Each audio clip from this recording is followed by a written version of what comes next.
Peut-être un espoir à Pékin. Les dirigeants chinois veulent sauver la face. Dans ce journal, une page spéciale consacrée à la crise chinoise, avec nos envoyés spéciaux et toute la rédaction d'Antenne 2. Une nouvelle loi pour les loyers, ce sera la chasse aux hausses abusives. Les députés en discutent dès ce soir. Le réseau Paris-Est, toujours paralysé par une grève, les employés de la SNCF protestent contre l'insécurité après l'agression d'hier. Les allergies dans le magazine Comment ça va, magazine présenté par Henri Sagnier à 22h15. 15 millions de Français souffrent de ces petites bestioles et de ces allergies. Bonsoir, et tout d'abord la Chine. Que se passe-t-il là-bas? Bien difficile à dire alors que Pékin a connu sa première journée de calme relatif. D'un côté donc les étudiants, ils sont toujours sur la place Tiananmen. De l'autre, le pouvoir, avec une bataille politique qui se poursuit à huis clos. Enjeu, répression ou bien négociation? Récit de ces dernières heures avec Martine Laroche-Joubert.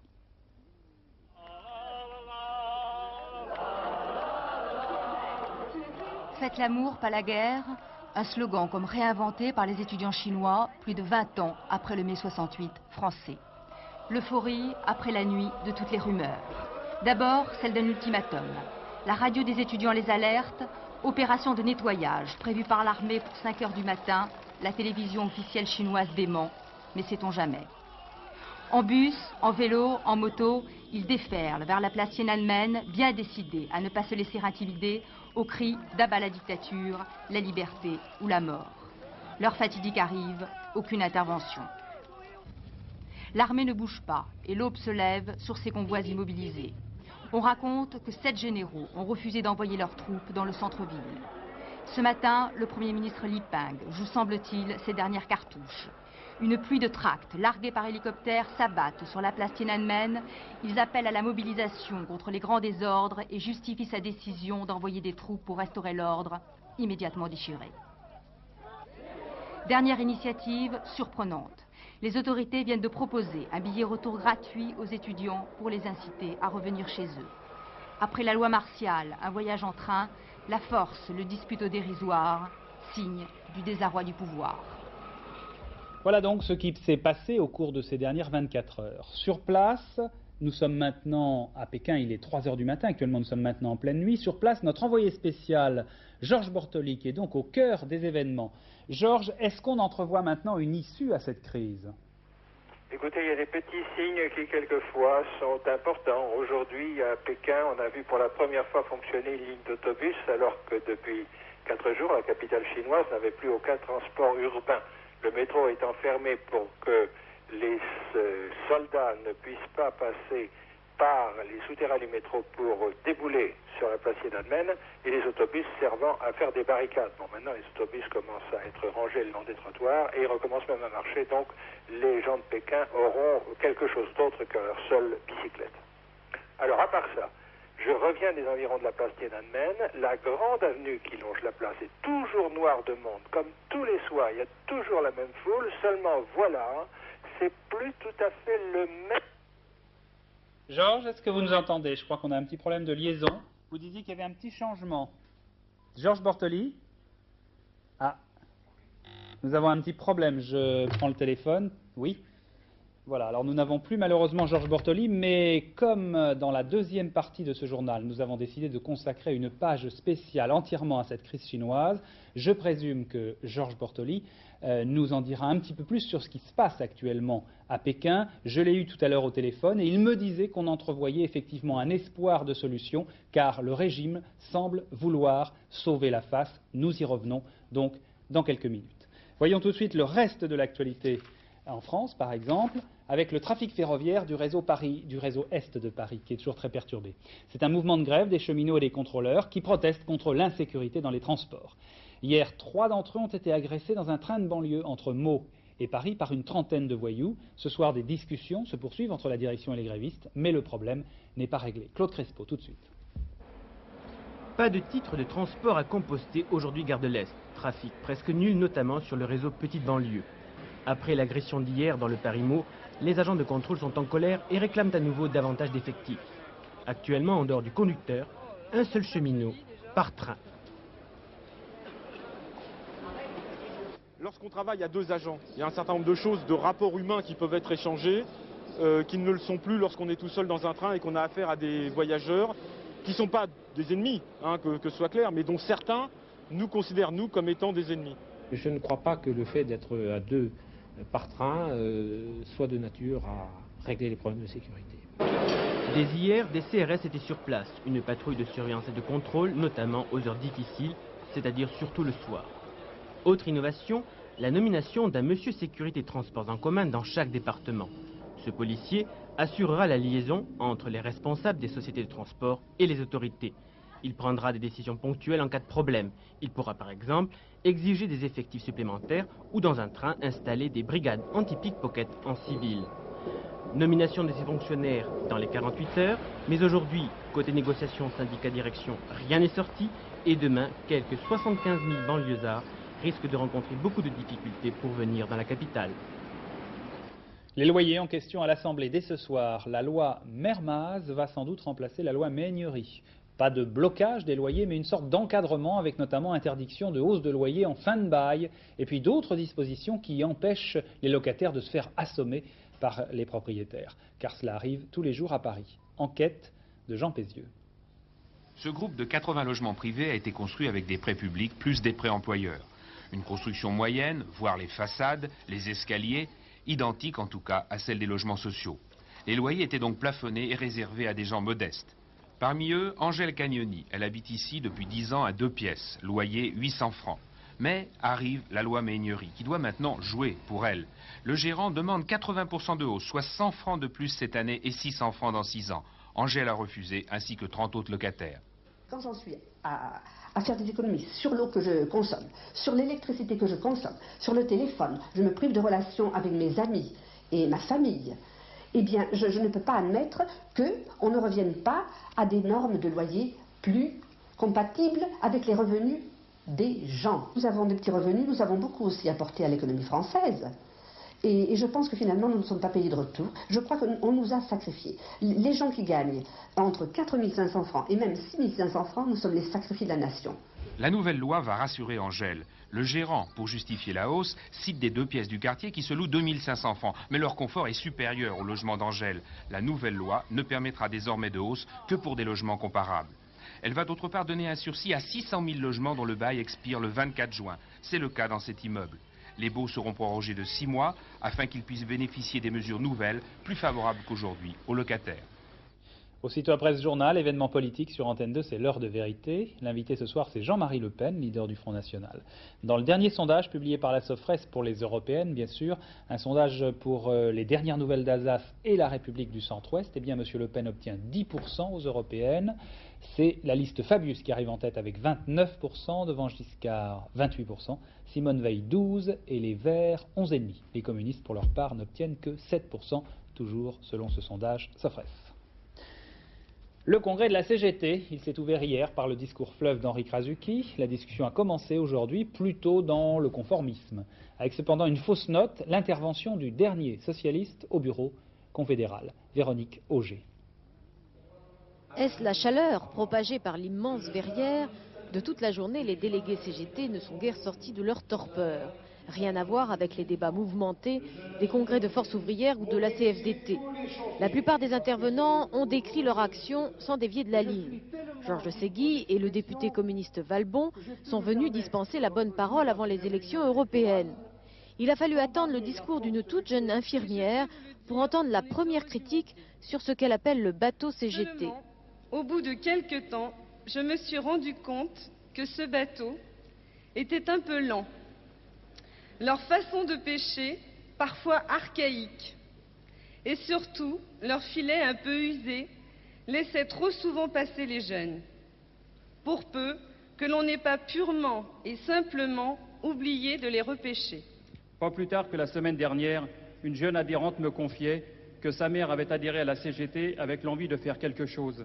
Et comme elle n'était jamais convoquée aux réunions, elle avait rendu sa carte. Je suis certain que chaque année, nous perdons des milliers d'adhérents par ce manque de fonctionnement démocratique. Ce sont ces méthodes qu'André Delucha, l'un des rares dirigeants de la CGT, membre du Parti socialiste, a fustigées. Archaïsme, désunion syndicale et alignement sur le PCF expliquent selon lui l'émergence des coordinations. Situation calme ce matin en Guadeloupe, à Pointe-à-Pitre. Pourtant, un mot d'ordre de grève générale a été lancé par les syndicats et quelques organisations politiques pour la libération des membres présumés de l'ex-ARC. Le procès de 13 d'entre eux, parmi lesquels Luc Renet. Ce procès devait s'ouvrir ce lundi à Paris. Il a été en fait renvoyé fin août. Explication Emmanuel Vanier. Dans ce fourgon cellulaire, les 5 indépendantistes guadeloupéens actuellement détenus en métropole. Tous les 5 sont inculpés d'association de malfaiteurs, de détention d'armes et d'explosifs, mais aucun d'entre eux ne s'est rendu coupable de crimes de sang. 8 autres indépendantistes inculpés sont en liberté. Le procès des 13 membres de l'Alliance révolutionnaire Caraïbe, dont le chef présumé Luc Renet avait été arrêté il y a 2 ans, ce procès devait s'ouvrir aujourd'hui à Paris, mais il a été renvoyé au 28 août prochain. Motif de ce renvoi, le gouvernement examinera demain en Conseil des ministres un projet de loi d'amnistie couvrant toutes les infractions à caractère politique commises en Guadeloupe avant juillet 88. Si l'Assemblée nationale vote ce projet de loi avant la fin de la session parlementaire, c'est-à-dire avant la fin juin, le procès n'aura même pas lieu, toutes les poursuites seront abandonnées. À l'origine, dans ce projet de loi, l'amnistie devait également couvrir les infractions commises en Nouvelle-Calédonie. Mais le garde des Sceaux a décidé de retirer le paragraphe concernant la Nouvelle-Calédonie, et cela, je cite, en raison des récents événements qui ont marqué le territoire et de la tenue des élections provinciales le 11 juin prochain. Une nouvelle voiture dans la gamme Citroën, il s'agit de la XM. C'est la voiture que Citroën a choisie pour remplacer la CX bien sûr. Elle permet à Citroën de renouer avec le marché du haut de gamme dominé par les voitures allemandes. La XM que vous voyez ici, dans toute cette splendeur, entend allier le confort et la sécurité grâce notamment à une suspension dite hydractive.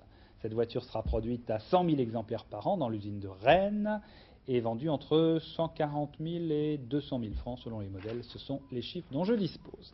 Demain matin, Gérard Morin recevra dans les 4 vérités de Télématin à 7h45 Jacques Calvet, le PDG de Citroën, pour parler justement de cette voiture. Et puis d'autre part, pour l'autre grand groupe français, sachez que Raymond Lévy va être reconduit dès demain à la tête de la régie Renault, selon toute probabilité. Il s'agit de poursuivre bien sûr la politique de redressement de la régie.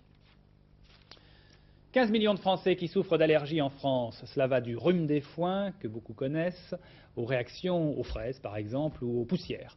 C'est parfois très invalidant.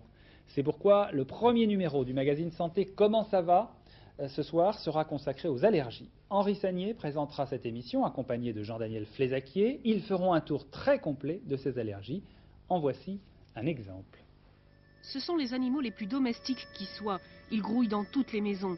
Inoffensifs pour la plupart des habitants, mais redoutables pour ceux qui font des allergies à la poussière de maison, car ces malades sont en fait allergiques aux acariens, des araignées microscopiques qui provoquent conjonctivite, rhinite et surtout asthme. Une hygiène maniaque, c'est la meilleure arme contre les acariens. Chez Adeline, on les traque en éliminant systématiquement le moindre brin de poussière.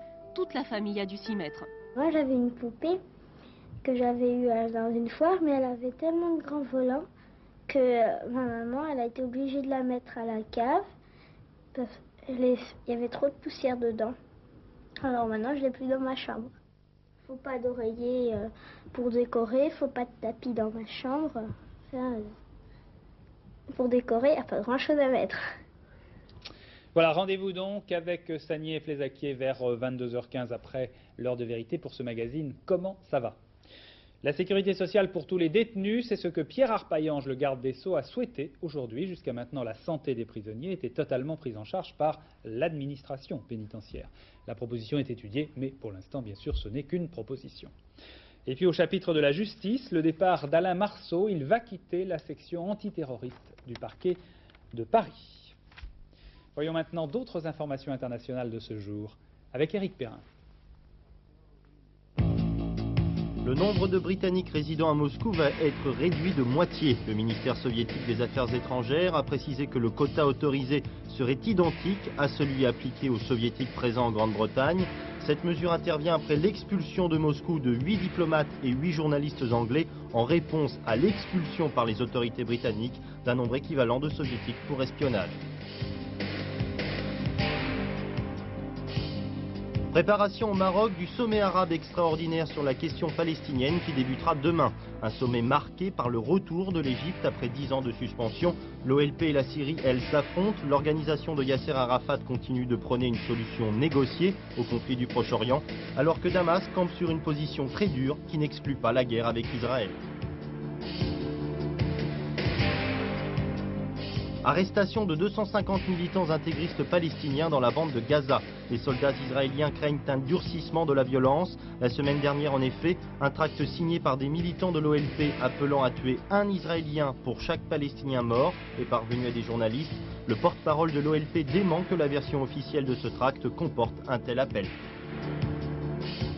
Le temps est maintenant venu de notre page spéciale sur la Chine et les événements considérables qui s'y déroulent actuellement. Alors tout à l'heure, juste quand nous étions en liaison avec Georges Bortoli, notre envoyé spécial à Pékin, nous avons été malencontreusement coupés. Je pense que maintenant nous sommes de nouveau en ligne avec Georges. Alors Georges Bortoli, vous nous disiez que vous entrevoyez peut-être une issue raisonnable à Pékin?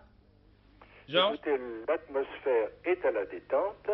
Elle est tellement à la détente qu'un étudiant me faisait observer tout à l'heure que maintenant, si les soldats entraient dans la ville, eh bien, il n'y aurait plus tellement de gens pour s'opposer à leur arrivée. En fait, il va bien falloir sortir d'une situation qui est ingérable, une situation qui est insupportable moralement pour les militaires parce qu'ils ont eu l'impression d'être humiliés, qui est insupportable physiquement pour les étudiants qui, pendant 10 jours et 10 nuits, ont campé dans des conditions abominables sur la place Tiananmen. Donc il va falloir trouver de toute façon un compromis, mais cela dépend beaucoup de la façon de traiter politiquement les choses, c'est-à-dire de ce qui se passe au sommet du pouvoir. Alors justement, Georges, c'est toujours un petit peu difficile parce qu'on a tendance à simplifier, mais est-ce que vous avez l'impression que c'est la ligne dure qui triomphe toujours, ou bien est-ce que les modérés semblent l'emporter?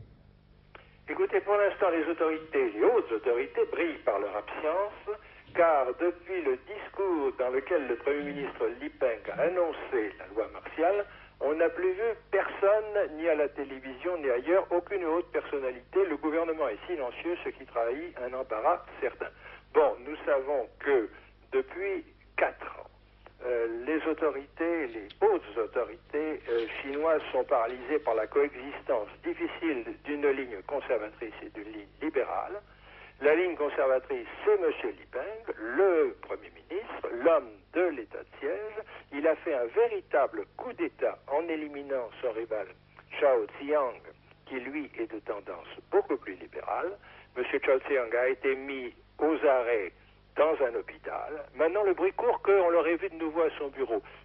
C'est peut-être un bruit à vérifier, mais il est possible qu'il revienne à la surface parce que M. Li Peng, avec son coup de force, finalement, ne semble pas avoir très bien réussi. Très bien, Georges, nous vous retrouvons bien sûr dans nos prochaines éditions pour nous tenir au courant de ces événements en Chine.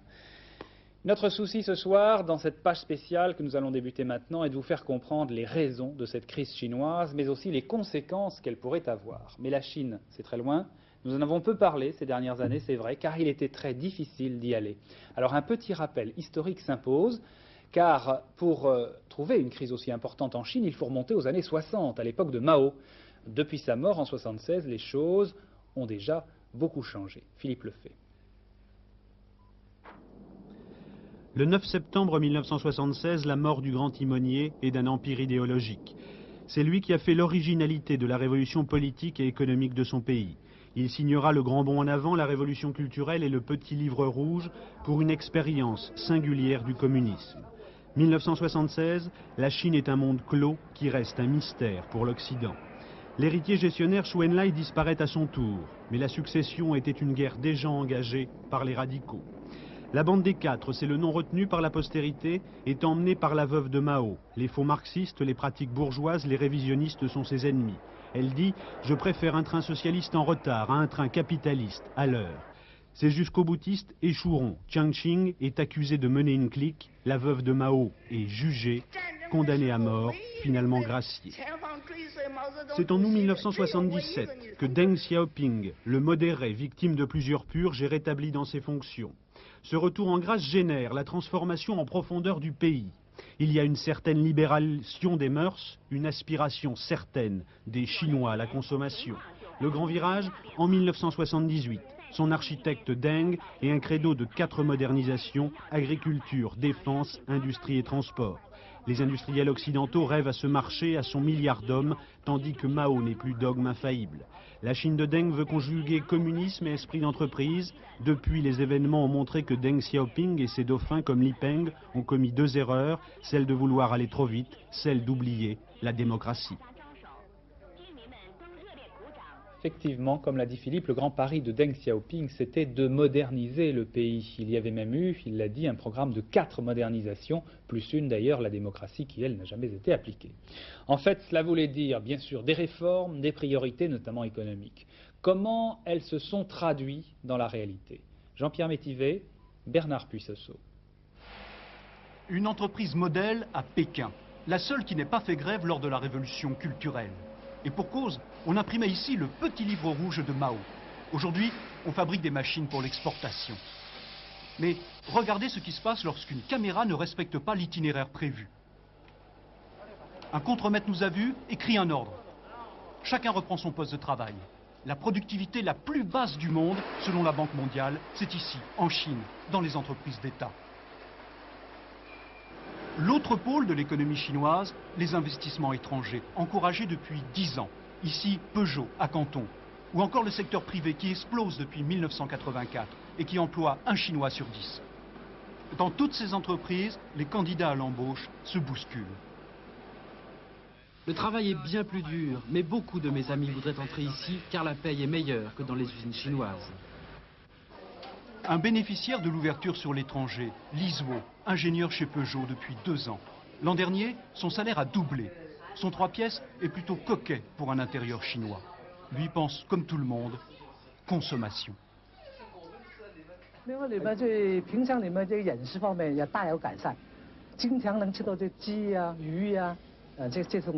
Depuis un an, vous avez pu vous payer des choses dont vous aviez envie depuis longtemps? Et lesquelles?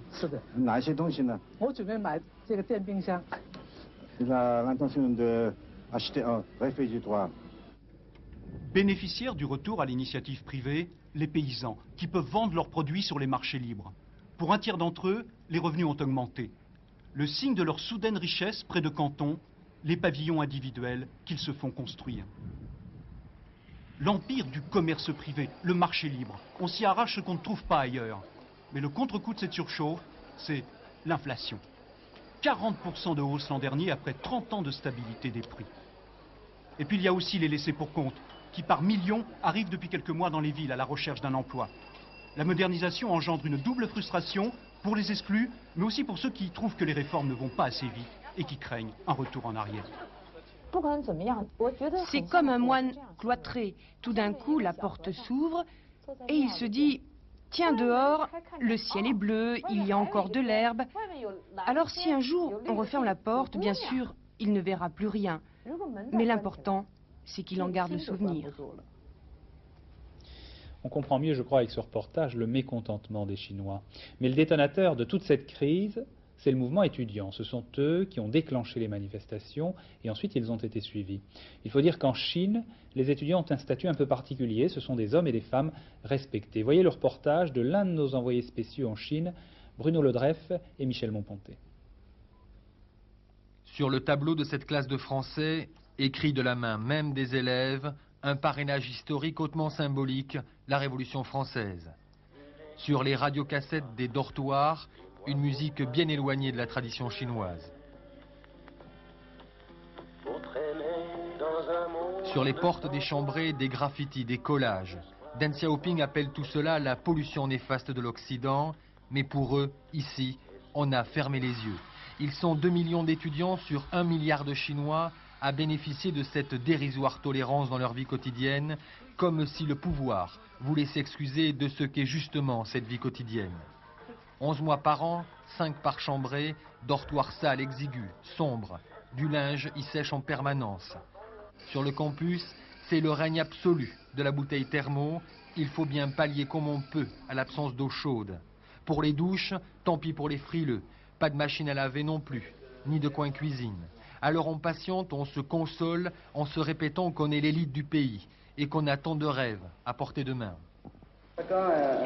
espère un bon métier avec d'autres revenus. Je veux faire le commerce. Mais je ne veux pas aller dans le gouvernement. Faire du commerce avec des bénéfices, c'est en tout cas pour eux refuser l'avenir que le parti leur avait préparé comme cadre dirigeant. C'est justement ce refus qui les a poussés dans les rues de Pékin, là où ils clament depuis 15 jours leur désir de choisir. Alors qu'en pensent les étudiants, ceux qui étudient justement en France en ce moment? Eh bien, nous avons voulu aller à leur rencontre, et c'est pourquoi Isabelle Staes est à la cité universitaire. Alors Isabelle, présentez-nous les étudiants qui sont autour de vous. Oui, alors Hervé, d'abord tous les étudiants chinois qui sont autour de moi ont manifesté hier pour soutenir leurs camarades de Pékin. Tous étudient en France depuis plusieurs années, l'informatique, la gestion et même le cinéma. Alors vous étudiez en France depuis 6 ans. Est-ce que les étudiants chinois en France font partie des privilégiés? Ils sont privilégiés, mais ils sont, comme dirais-je, dans le sens qu'ils sont bien considérés par la population. Par contre, les intellectuels gagnent très peu. Figurez-vous, moi, depuis l'entrée à l'école maternelle, j'ai fait 20 ans d'études et avec un doctorat en informatique, je vais gagner que 300 yuan, 300 francs par mois. Quand vous rentrerez en Chine? En Chine, oui. C'est ça. C'est-à-dire que là-bas, vous avez l'impression que vous ne serez pas du tout privilégié. En Chine, non. Je ne suis pas privilégié matériellement. Par contre, la population, nous sommes bien considérés par la population. Que les intellectuels sont mal payés, ça traduit en fait un mépris de connaissances, ce qui fait que les étudiants manifestent parce que ils ne voient pas leur avenir. Personnellement, je me pose la question, pourquoi je fais autant d'études alors que quelqu'un qui vient d'avoir son bac, il va gagner beaucoup plus que moi. Mais vous allez rentrer de toute façon en Chine? Je vais voir l'attitude du gouvernement face à ce mouvement des étudiants. Si le gouvernement décide d'utiliser la violence contre les étudiants pacifiques, contre le peuple pacifique, contre les étudiants qui demandent la démocratie, la liberté, eh bien, je ne rentrerai pas. Juste une question, vous êtes inscrit au Parti communiste? Non, je ne suis pas... Non, je ne suis pas communiste. On vous retrouve tout à l'heure avec Isabelle Staes et tous vos amis, si vous le voulez bien, mais nous allons revenir pour un instant sur ce qui se passe sur la place Tiananmen. Car ce qui frappe tous les observateurs, c'est que l'affrontement n'a pas eu lieu au cours des derniers jours. Certains diront pas encore, mais en tout cas, c'est un fait pour l'instant, l'affrontement n'a pas eu lieu. En réalité, c'est une partie qui se joue à 3. Il y a les étudiants, nous venons de le voir, et puis il y a bien sûr l'armée. Mais il y a aussi derrière le Parti communiste. Jean-Marc Illouz tente de percer les subtilités de cette partie. Si en 89, les étudiants chinois contestataires semblent bénéficier sur la place Tiananmen d'une véritable impunité de la part de l'armée, ce n'est pas seulement en raison des divisions au sommet de l'État et du parti. Si aujourd'hui, en matière de répression, le pouvoir ne semble plus commandé au fusil, c'est parce qu'après 10 ans de réformes économiques, les rôles ont bien changé. Les trublions, régulièrement embastillés hier, ont réussi cette fois à incarner, aux yeux d'une partie de l'armée comme de la population, deux traditions, celle de la révolution comme celle de la tradition tout court. Révolution, car l'histoire moderne de la Chine, du réveil nationaliste au tournant communiste ou à la sanglante révolution culturelle, a toujours commencé avec les étudiants et dans la rue. Tradition tout court, car ces jeunes gens qui rêvent de démocratie en basket sont les descendants de messieurs les candidats aux examens littéraires, héritiers dans la Chine des mandarins, non seulement du pouvoir, mais aussi d'un certain sens de l'harmonie sociale. Et aujourd'hui, de San Francisco à Pékin, le monde chinois redécouvre ses fils. L'armée, elle aussi, a changé. Incarnation prestigieuse de la pureté révolutionnaire, elle a perdu beaucoup depuis 10 ans. De ses effectifs, 2 millions au lieu de 4, de son budget, divisé par 2, et de son panache, terni par les répressions sanglantes de la révolution culturelle, l'humiliation sur la frontière vietnamienne, et pire encore, une perte de statut face aux nouveaux riches de l'ouverture économique, paysans et petits patrons. Une armée qui fait ses premiers pas de gestionnaire moderne, mais reste essentiellement une armée de pauvres. Et pour elle, comme pour les étudiants, inflation et corruption ne sont pas des slogans creux. Des slogans qui désormais n'ont pas fini d'exploser dans les coulisses de l'armée comme à l'intérieur du parti. Voilà, et puis puisque nous parlons de l'armée, eh bien je me tourne une nouvelle fois vers nos étudiants de la cité universitaire, nos Chinois qui se trouvent là-bas. Et Isabelle, ceux qui sont autour de vous, est-ce qu'ils ont fait, est-ce qu'ils vont faire, est-ce qu'ils doivent faire leur service militaire? Comment ça se passe? Bon, bah alors justement, je vais reposer la question à celui qui est derrière moi. Est-ce que vous avez fait votre service militaire? Non, je n'ai pas fait. Enfin, en fait, en Chine, ce n'est pas obligatoire de faire le service militaire pour les jeunes. Et les étudiants en général font leur service militaire ou pas? Non, je ne crois pas. Mais vous, quand vous rentrerez, vous allez le faire? Vous en avez envie? Non, pas tellement. Pourquoi? Enfin, je vais commencer à travailler sur la recherche. C'est vrai qu'on s'en doute un peu. Isabelle, tout de même, quel est leur sentiment vis-à-vis de l'armée qu'ils ont vue et qui s'est arrêtée au bord de la place Tiananmen, etc. Qu'est-ce qu'ils en pensent? J'ai envie de dire quelque chose. Alors? Oui. Parce que, en fait, l'armée est toujours là comme une répression, soit morale, soit physique. Je crois pour le moment, le plus important, c'est pas de parler quelle est votre opinion, des choses comme ça. Je crois que le plus important, c'est répéter les revendications des étudiants, des paysans, les intellectuels dès le début du mouvement. Il ne faut pas perdre dans la panique, dans les terreurs que l'armée donnait en ce moment partout dans le monde. Je crois que le plus important, c'est répéter certains tracts à dire que libération des prisonniers politiques, en même temps l'élection libre dans l'Assemblée nationale. Je crois que c'est le plus important parce qu'une fois que le pouvoir reprend le pouvoir, les communistes, le bureaucrate reprennent le pouvoir, ceux qui sont criés pour libérer les prisonniers politiques sera en prison. Merci mademoiselle, je vous remercie pour cette déclaration qui était fort intéressante. Je regrette que vous n'ayez pas voulu donner votre sentiment sur l'armée, mais nous aurons l'occasion certainement avec vous tous de reparler de tout ça. Isabelle, peut-être à tout à l'heure. Voilà, et avec nous maintenant en direct toujours un sinologue, il s'appelle François Godement. Il est sinologue, donc il est prof au Langzhou, il est aussi chercheur à l'IFRI, l'Institut français de recherche internationale. Pierre Godement, bonsoir. Alors, je voudrais revenir un instant sur l'hypothèse qu'évoquait tout à l'heure Georges Bortoli dans son direct avec nous, qui était un peu coupé, mais on a senti qu'il envisageait que la situation se calmait un petit peu et qu'on pouvait peut-être arriver à une solution pacifique. Vous y croyez ? Écoutez, ce qui se passe, c'est que visiblement la solution de force a échoué. Je suis particulièrement impressionné par les prises de position d'un grand nombre de dirigeants militaires aujourd'hui, et parmi eux, certains proches de Teng, ou en tous les cas qui l'ont soutenu pendant des années. La veuve de Zhou Enlai, s'il est vrai par exemple qu'elle a désavoué l'intervention militaire, elle a pratiquement élevé Li Peng, elle est pratiquement sa mère adoptive, c'est un des aveux extraordinaires s'il est exact. Alors je crois qu'après plusieurs fausses alertes, après avoir crié au loup, si vous voulez, sans faire venir le loup, il va bien falloir trouver d'autres moyens. Et à contrario, on peut revenir dans l'autre situation, est-ce que le Parti communiste pourrait prendre le risque de la répression? Il en a les moyens matériels. Je veux dire, ce n'est pas parce que quelques régiments ont fraternisé à Pékin qu'il n'existe pas des troupes frontalières. Les étudiants ne font pas leur service militaire, les paysans, eux, le font. Ils ne sont pas tous solidaires des classes urbaines. Par contre, je crois que la solidarité en chaîne qui s'est créée et qui est inédite, qui ne s'était jamais produite, car auparavant c'était, comme au bon vieux temps, classe contre classe, cela, ça fait reculer le régime. Mais il est puissant, ce Parti communiste en Chine. Par exemple, il y a 1 milliard, 100 millions de Chinois et quelques, je crois. Combien se sont inscrits au Parti communiste? Écoutez, on dit qu'il y a 43 millions de membres du Parti communiste. C'est très peu, en fait.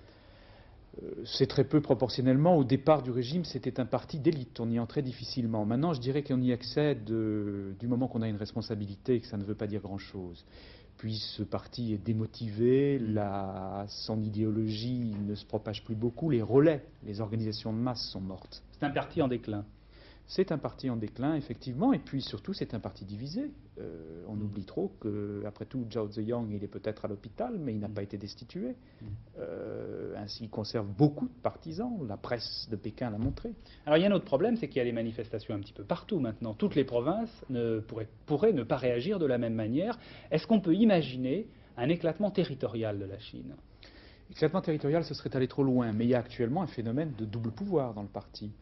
Quand Mao est mort, quand Teng se trouvait en disgrâce, à la manière de Zhao Ziyang aujourd'hui, eh bien, certaines provinces l'abritaient. C'était le cas du sud de la Chine. Il y avait, dans les faits, deux pouvoirs différents à l'intérieur de la Chine. À ça s'ajoute ce qu'on pourrait appeler le séparatisme économique. Les provinces maritimes les plus riches, vous savez, elles tiennent de moins en moins compte du gouvernement central, et on le voit ces jours-ci. Il y a d'ailleurs eu des gouverneurs qui ont protesté contre la loi martiale. On sait qu'ils ont été très mécontents. Alors, un éclatement du pays, comme à l'époque impériale, ça serait peut-être aller trop loin, mais je crois que Li Peng ne pouvait être suivi, en tous les cas, par tout le pays. Dernier point, l'armée pourrait être une alternative? L'armée, actuellement, elle est visiblement pris en main une partie de la décision politique, à partir du moment où on y a fait appel. D'un autre côté, elle est traversée par les mêmes divisions. Elle a l'habitude, je dirais, dans les grandes occasions de l'histoire chinoise, de poser ses conditions, mais par contre, elle ne prend pas, ou elle ne prend plus le pouvoir par elle-même. Elle le prend en association avec des civils. Je crois qu'elle pèsera très lourd, mais que les militaires ne sont pas prêts d'instaurer un état de siège pour leur propre compte. Merci François Godement. Avec un éclairage différent pour terminer sur la Chine, le film du réalisateur chinois Dai Xijie. Il a été présenté à Cannes au festival ces semaines, donc la semaine dernière précisément. C'est un film qui a été tourné en France et non pas en Chine. Dai Xijie est un exilé et il analyse dans ce film la révolution culturelle notamment, il la critique. Alors je vous propose de voir tout de suite un extrait de ce film.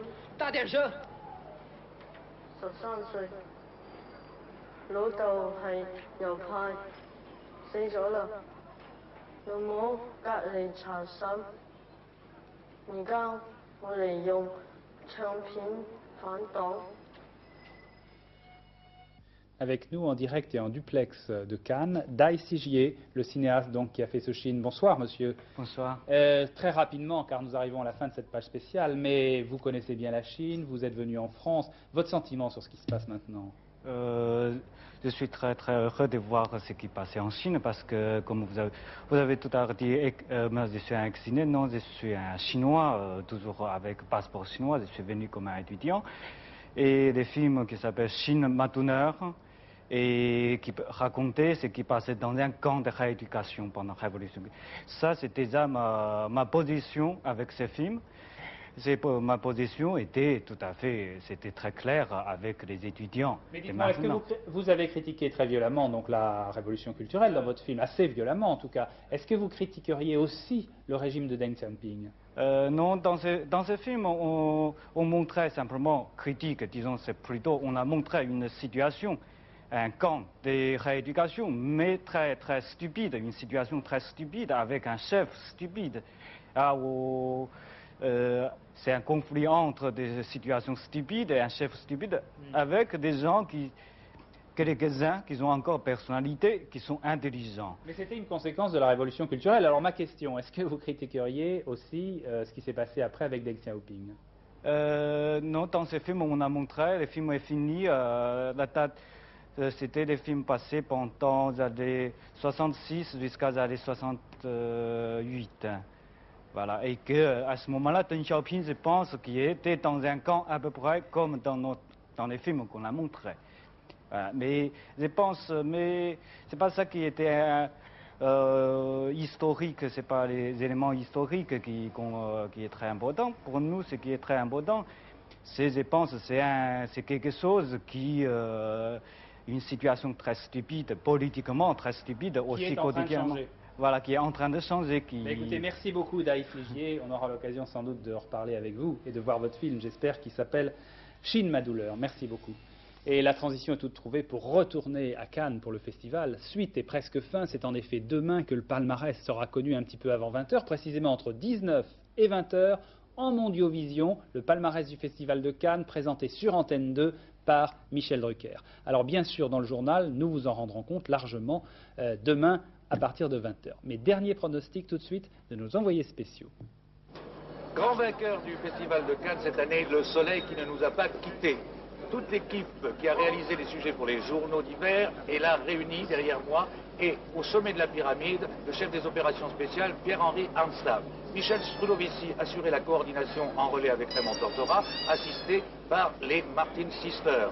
Vous avez pour les images Patrick Foy, Claude Sicard, Jean-François Chevet, Nicole Corminangloise, ma consoeur, que vous avez beaucoup vu et beaucoup entendu à Télématin. Et maintenant, nous allons tous nous livrer au jeu des pronostics en agitant notre petit bulletin. De là sortira peut-être le vainqueur, la Palme d'Or, à moins que, bien entendu, le jury n'en décide autrement, ce qui est bien son droit.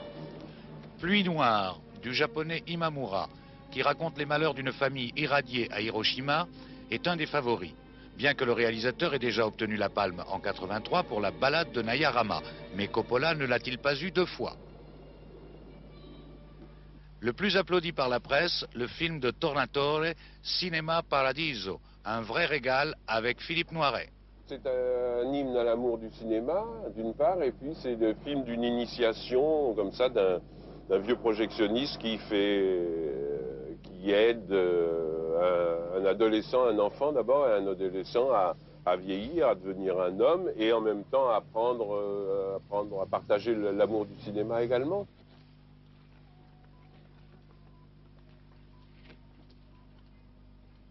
Me lo posso prendere? Allora me lo posso prendere? Me lo posso prendere? Non! Nous avons également une grande tendresse pour Jésus de Montréal du Québécois Denis Arcand, qui fut le premier temps fort du festival. Mais comme les voix du Seigneur, Les voix du jury sont impénétrables et demain, tout risque d'être déjoué. Eh bien, nous verrons bien. Rendez-vous donc à 19 h avec Michel Drucker. Tout de suite, je vous donne les pronostics de Pierrette Bref pour le tiercé nocturne. Demain, c'est à Vincennes, bien sûr. Donc 17, 8, 16, 12, 15, 9, 10 et puis le 6. Maintenant, c'est la météo avec José Blanc-Lacpierre qui nous accable de chaleur. Nous verrons cela après. Je vous rappelle aussi ce soir le magazine Comment ça va d'Henri Sagnier après l'heure de vérité. Et la dernière édition, ce sera vers minuit avec Christian-Marie Monod. Et puis demain, Télématin, attention, un nouveau rendez-vous. C'est 6h30, ce n'est plus 6h45. C'est 6h30 avec un journal tout en images, pas de présentateur, dès l'ouverture de l'antenne. Puis à 7h tout de même, vous retrouverez des êtres animés, des présentateurs. Ce sera Marc Hautement et puis aussi Catherine Sellac. Bonsoir, à demain, 20h.